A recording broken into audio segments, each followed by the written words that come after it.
What's up, you guys? My name is Nick, and welcome to my channel where I cover all things entertainment. Whatever you're watching, I'm making videos about. And on Saturdays, I like to take a look at my favorite streaming service, Shudder, to find a good horror recommendation for you guys. And oh, do we have one to talk about this week. In Search of Darkness is the definitive documentary on 80s horror with interviews from filmmakers like John Carpenter, Joe Dante, and Mick Garris, plus actors like Barbara Crampton, Kane Hodder, Heather Langenkamp, and then pundits like Joe Bob Briggs, Dead Meat James, and Cecil from Good Bad Flicks. It's like getting all of your favorite people together to talk about our favorite subject, 80s horror. If you spend time on the horror space of YouTube, you're probably already quite familiar with this movie because it was crowdfunded last year and all of the horror tubers were promoting it for good reason. You can really feel the nerd energy just radiating off the screen. I love this so much. I know I'm way behind because most people that wanted to see this bought it like a year ago,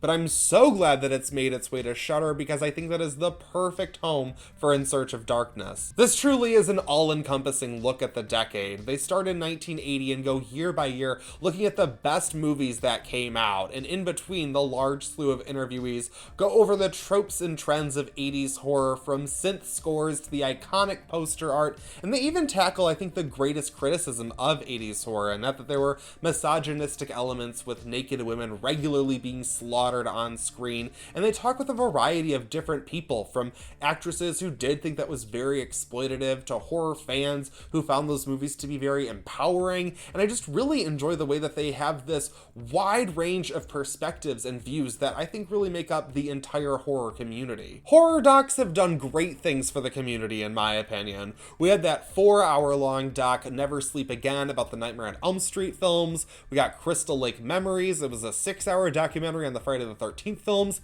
And oddly enough, the guy that did both of those then went on to do that like Murder Nicole Brown Simpson garbage. Like, dude, stick to documentaries. But there was also, does anyone know, this might be a deep cut, but is anyone familiar with the documentary on Halloween that covered the 25th anniversary, and it like went over this convention for the 25th anniversary, and it just showed how enthusiastic the fans were even after Halloween Resurrection. They were still just hungry for so much more Michael Myers. And I just find it so interesting. I really do, because, you know, horror was just maligned for so long. Growing up, like, horror wasn't cool. I mean, it was, but it was like, it wasn't supposed to be, you know what I mean? But I think over the last 20 years, with the rise of the internet and the fan convention, like, horror has broken into the mainstream. It's a big deal now, and you can't just like turn your nose down at it. No. Horror, we're here to stay. We are here to stay. If this documentary is anything, it is one big celebration of horror fandom in the decade that arguably defined the genre for my generation. I only have a slight problem, and that's that this movie is 4.5 hours long,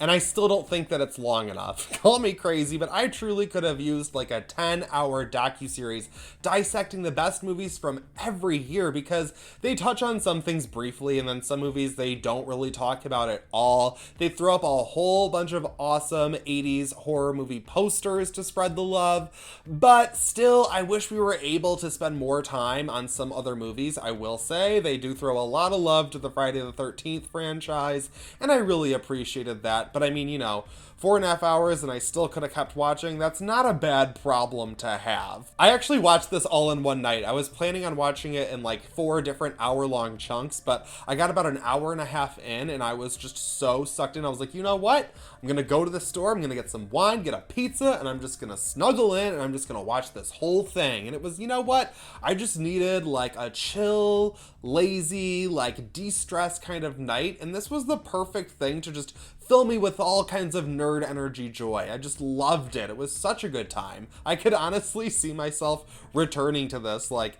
10 years from now, nostalgically revisiting this nostalgic love letter to 80s horror. I'm gonna give In Search of Darkness a 5 out of 5. Sure, the goals of this doc might be simple, but I think they did the best job possible, cramming as much information into 4.5 hours. It's truly incredible. Shudder, that you guys need to partner with the people that made this and make like just a 10-hour docuseries on different decades of horror. Oh, I would love that. Please, Shudder, that would be fantastic. I do know the director behind this is working on In Search of Tomorrow, a documentary on 80s sci-fi. That's supposed to come out next year. Really looking forward to that. I'm sure it's going to be excellent. But for now, I guess I'm just going to have to keep rewatching In Search of Darkness on Shudder. What did you guys think? Again, I'm super late to the party. I totally understand that, but I just had such a good time watching this that I couldn't help but talk about it. And seriously, if you haven't watched it, this is like the perfect guide to getting into 80s horror. If you haven't, or if you're just an 80s horror fan, this is like the best clip show with the best 80s horror icons. It was such a good time.